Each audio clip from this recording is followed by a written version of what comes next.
narito po kami sa Apahasa. Kami po ay nagsa-celebrate ng Family Day sa school po ng aking anak sa Apahasa. Masaya po, marami pong mga kaganapan. Pinag-ambag-ambagan, kasi yun yung essence ng ating programa ngayon. Marami tayong kulay na nakikita pero iisa ang ibig ba? At yung mga dinala nilang mga foods, karaniwan yung titigyan tuwing mayroong mga kasiyahan. Like Pasko, New Year, diba? Mga holidays. Kayo ba, Sir Leo, ano ba ang handa ng inyong section? Sabi mo nga, partner, kanina, nakikita yung tuwing Pasko, parang araw-araw.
So, simulan natin ang ating minor raffle draw.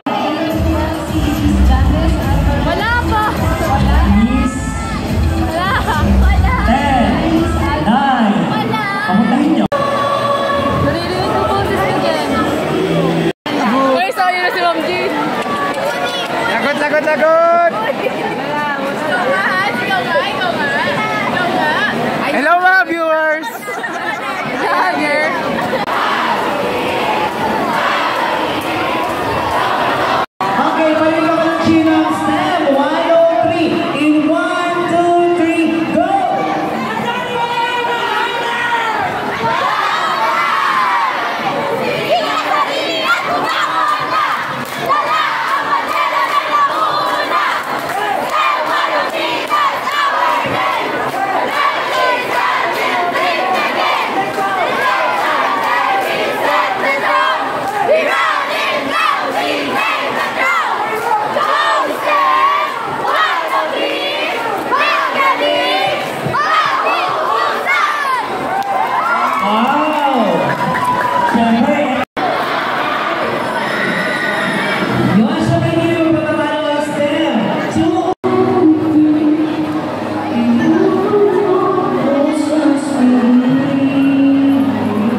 Napakaraming tao.